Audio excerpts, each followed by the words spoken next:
Om Swastiastu, Assalamualaikum warahmatullahi wabarakatuh. Salam nama budaya, salam kebajikan bagi kita semua. Perkenalkan, nama saya Putu Kela Delwenaya dengan 3 digit NIM akhir 173 yang kali ini sebagai moderator yang akan memandu jalannya presentasi Student Project SGD A1 dengan judul Multiple Myeloma. Ini adalah anggota dari SGD A1. Pembahasan pertama ialah terkait bab 1, pendahuluan. Kepada teman-teman yang bertugas, dipersilakan.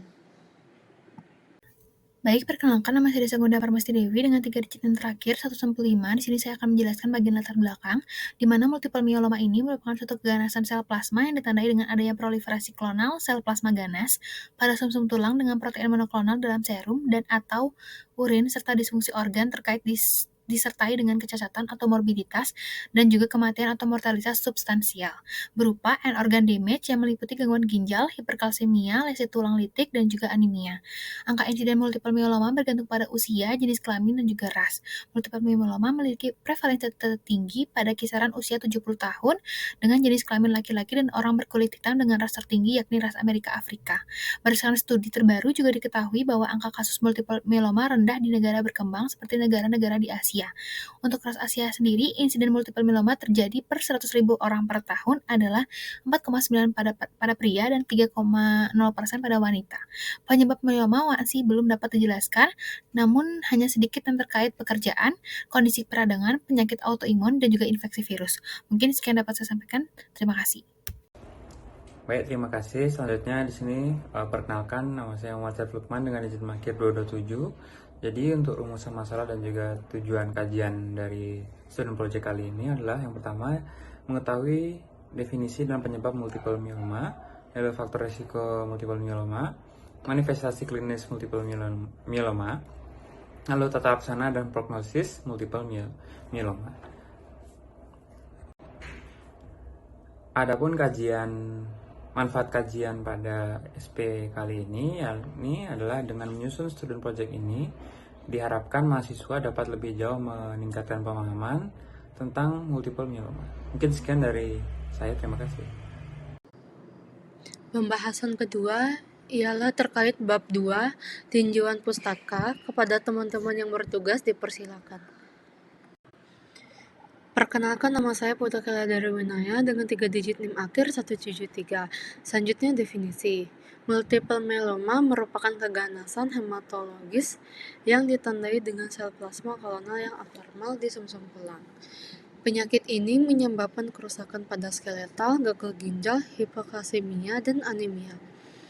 Multiple myeloma dapat terjadi karena adanya disfungsi kontrol dari pematangan dan proliferasi limfosit B matang menjadi sel plasma, di mana pada keadaan normal hal ini distimulasi oleh paparan tubuh terhadap antigen.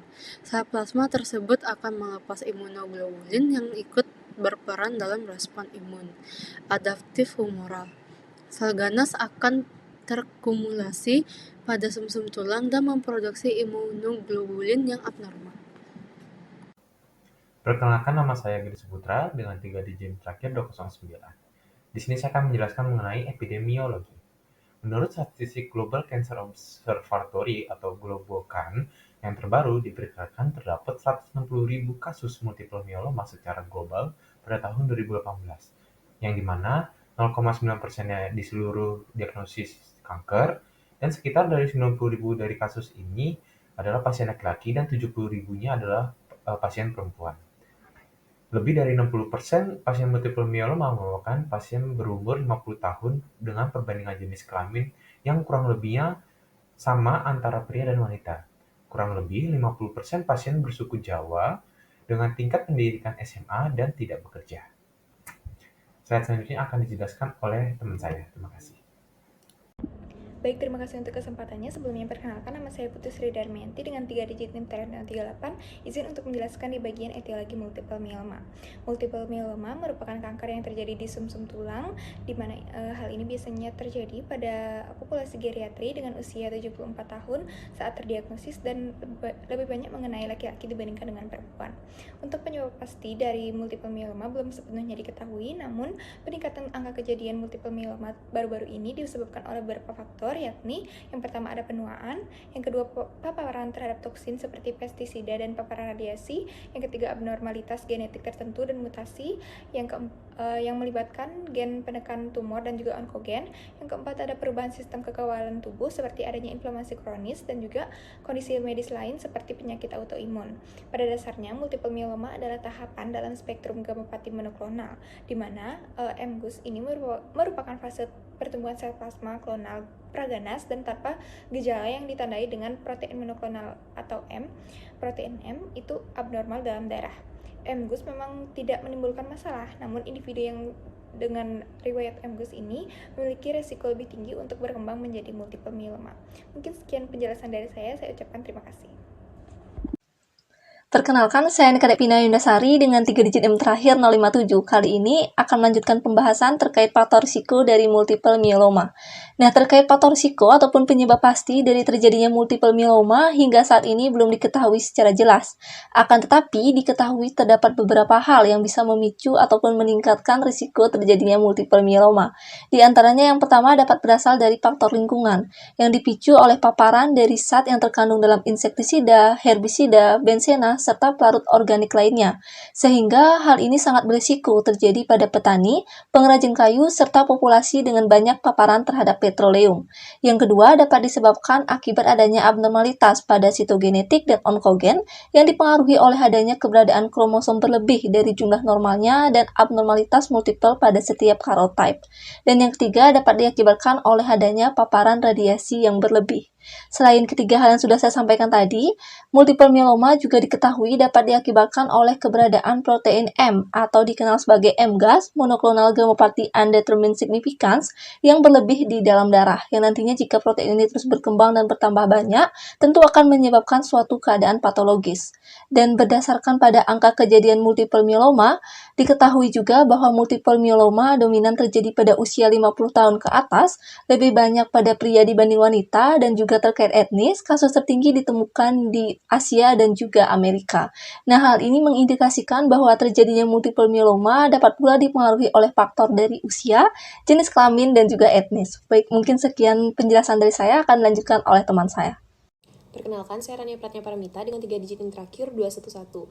Manifestasi klinis dari multiple myeloma antara lain yang pertama adalah hiperkalsemia yang disebabkan oleh demineralisasi atau lisis pada tulang yang dapat menyebabkan peningkatan rasa haus dan buang air kecil, serta dapat menyebabkan nyeri tulang, sakit perut, mual atau muntah, dan atau perubahan status mental hingga konstipasi dan kebingungan.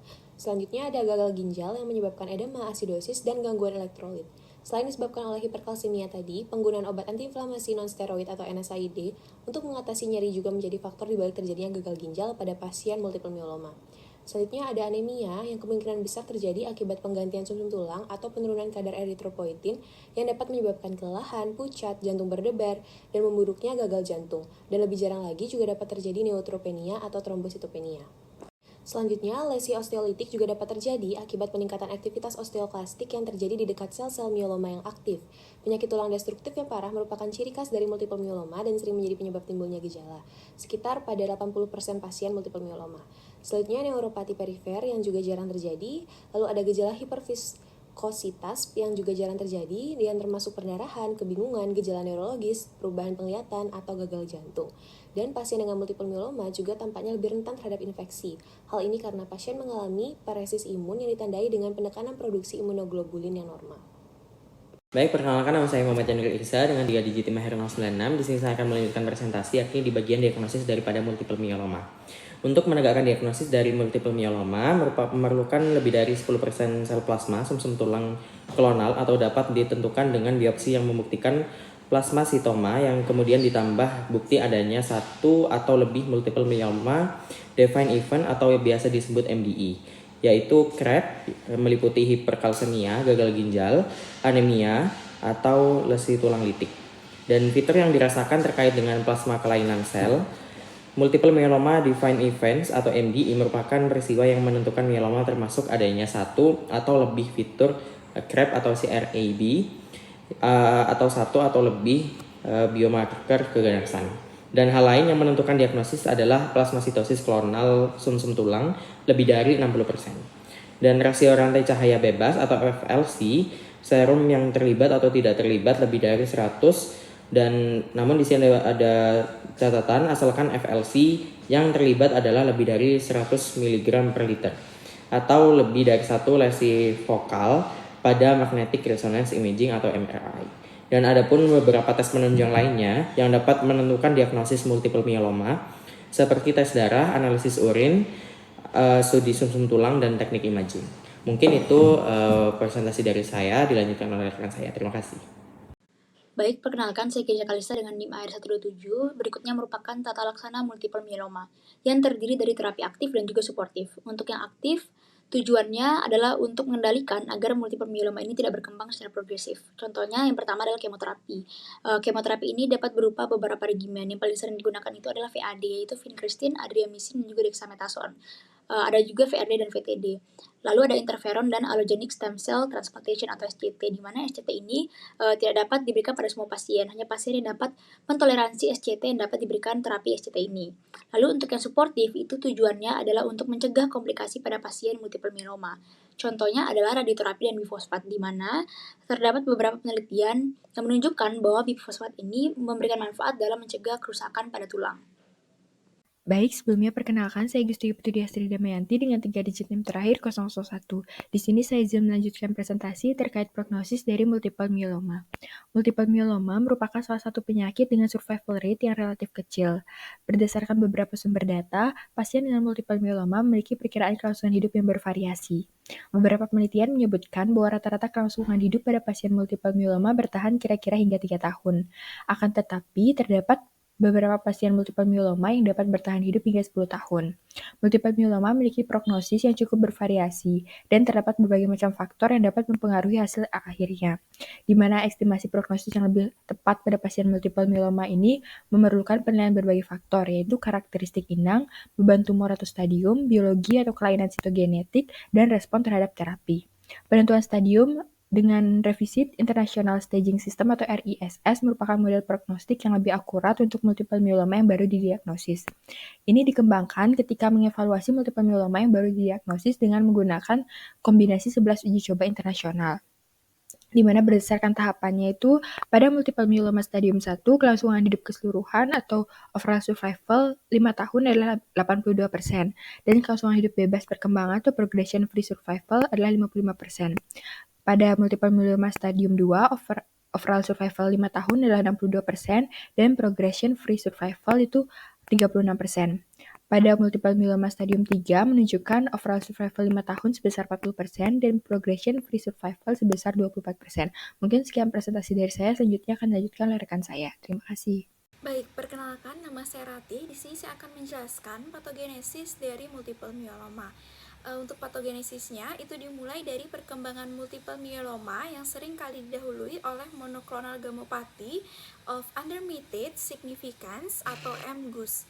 Itu merupakan suatu kondisi premalignan di mana sel plasma akan mengalami mutasi, yang mana sebagian besar kasus multiple myeloma itu bersifat non-hyperdiploid dan melibatkan translokasi primer yang melibatkan gen rantai berat IG.